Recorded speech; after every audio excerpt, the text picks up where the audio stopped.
대한민국은 이재명의 서슴없는 범법 행위로 위험한 지경에 이르러 있습니다. 피고인 이재명은 재판 거래를 통해 법치의 근간을 무너뜨렸습니다. 2020년 10월 이재명은 공직자선거법 위반 파기환송심에서 무죄를 받았습니다.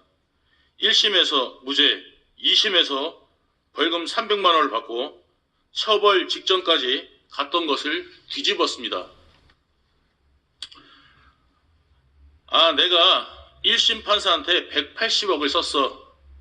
그런데 2심 판사는 씨알도 안 먹히더라. 이것이 김만배의 말입니다.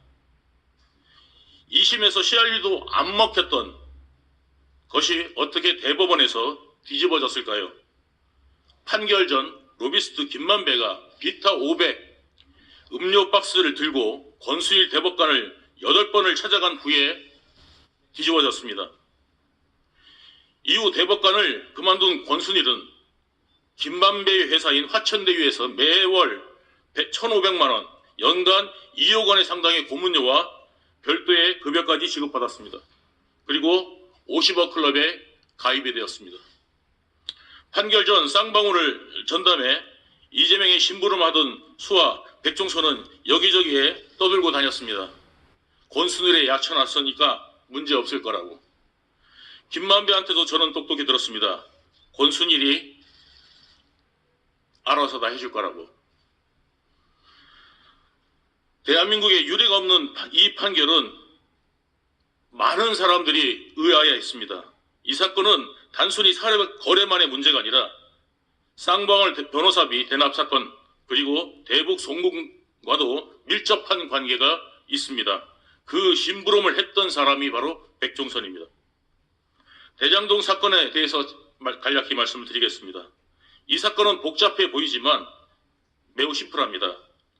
족보도 없는 정치에 족보도 없던 이재명이 온갖 편법을 동원해 성남시장이 된 후 자신의 이름을 알리기 위해서 일공당 공헌화 작업을 하다가 만난 로비스트 김만배와 서로를 비호해가며 만들어낸 사건입니다. 통진당 사건, 그 다음에 상대 후보 비방 사건, 상대 후보 매수 사건 등 이재명의 여러 가지 법적 리스크를 해결해준 사법 리스크 해결사가 바로 김만배입니다.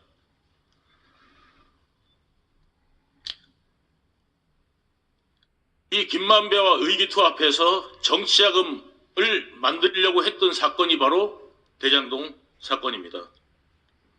그 전에 사업자였던 남욱이 잘리고 김만배가 이 사업권의 주도권을 쥔 이유가 바로 그 이유입니다.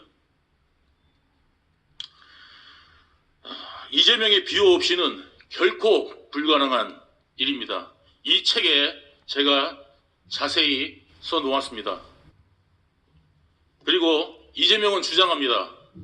저와 김만배와 짜고 했는 일이라고 이야기하지만 2021년 이 사건이 터졌을 때 김만배는 이재명을 비호하기 위해서 급급했었고 이재명을 살리기 위해서 이재명의 불똥이 튀지 않게 하기 위해서 자기 동업자들, 대장동 동업자들 또는 자기가 아는 사람들을 동원해서 협박을 가하기도 했습니다. 특히 남욱에게는 이재명이 당선되면 너를 가만히 두지 않을 거다라는 협박까지 해가면서 이재명을 비호하고 두둔했고 감옥 안에서는 이재명이 당선되면 우리는 나갈 수 있다라는 이야기까지 하였습니다. 그러면 과연 이 사람이 김만배의 동업자는 누구이겠습니까? 김만배는 저를 보호하려고 하지 않았습니다. 유동규로 오히려 몰고 가자고 했습니다. 그리고 2021년에 저는 김만배와 통화하지 않을 때 이재명의 측근 정진상은 김만배와 아주 밀접하게 통화하고 관계를 맺어왔습니다. 백현동 사건에 대해서 말씀드리겠습니다. 이재명은 평소에 늘 말했던 게 뭐냐면 부동산 투기업자하고 싸웠다고 그랬습니다. 이 백현동의 정바울 씨야말로 부동산 투기업자입니다. 그리고 이 사업은 애초에 도시공사가 참여하게 되어 있던 사업이었습니다. 공익을 위해서. 그런데 이것을 빼버린 것이 누구냐면 바로 이재명입니다. 그리고 정진상입니다. 공무원들도 이것을 법정에서 증언하고 있습니다. 그리고 이 정바울이라는 사업자가 수천억의 이득을 취할 수 있었던 이유도 이재명의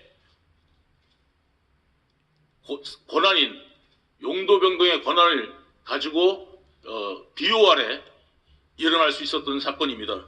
여기에 핵심 관계자는 바로 이재명의 측근인 김인섭입니다.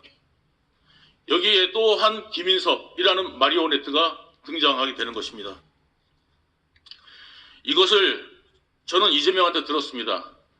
우리 공사가 저도 모르는 사이에 빠져있는 상태를 확인하려고 이재명한테 물어봤습니다. 저희 공사 빠진 거 아시냐고 물었더니 이재명은 저한테 이렇게 대답했습니다. 너 빠진 지가 언젠데 그거 아직도 몰랐냐고. 인섭형님하고 진상이하고 이야기돼가지고 그렇게 된 걸로 알고 있는데 하면서 좀 당황해했습니다. 제가 나와가지고 정진상한테 이재명한테 이야기했던 내용들을 이야기를 하니까 정진상은 저한테 크게 대노하면서 그거를 왜 시장한테 물어봤느냐고, 아직까지도 그것도 몰랐냐고 하면서 오히려 되레 저에게 화를 낸 적이 있었습니다. 이랬는데도 불구하고 이재명은 몰랐다고 주장을 하고 있는 지금 상황입니다. 이재명은 애초에 이 사업이 시작할 때도 인사비용 하는 거니까 신경 써주라는 이야기까지 했었습니다. 그런데 저희도 모르는 사이에 김인섭이 정바울의 요구에 의해서 저희 도시공사가 빠지게 된 것이었던 것입니다. 이렇게 부동산 투기업자의 청탁에 다 들어주면서 불구하고 지금까지도 아직도 부동산 투기업자하고 자기는 평생 싸웠다고 뻔뻔하게 이야기하는 것이 바로 이재명의 지금 현재의 얼굴입니다. 지금까지 제가 말씀드린 이 세 가지 사건의 내용은 복잡하지 않지만 내용을 들여다보면 대한민국의 시스템을 붕괴할 수 있는 온갖 수법들이 동원되어 있습니다. 이런 수법들을 덮기 위해 저들이 자행한 불법과 전염성 강한 거짓말들이 대한민국을 뒤덮어 마침내 오늘에 이르렀습니다. 이재명의 죄를 감추기 위해 또 다른 거짓말이 등장하고 또 다른 거짓말이 등장하는 과정에서 만드는 허구의 말이 바로 헛것입니다. 색즉시공, 즉 형태가 있는 곳이 곧 헛것이죠. 이재명은 자신의 범죄를 덮기 위해 날마다 새로운 것을 만들어내는 거짓들, 헛것입니다. 거짓말하고 협박하고 놀리고 비방하고 덮어씌우고 공작하고 더는 놀랍지도 않은 이재명의 범죄 혐의들 우리가 지쳐서 체념한다면 이 나라 대한민국이 무너집니다. 체념은 나쁜 행동을 동조하는 것과 다르지 않습니다. 정신 바짝 차리고 어떻게 해야 할지 생각해 주십시오. 그리고 심판해 주십시오. 경청해 주셔서 감사합니다.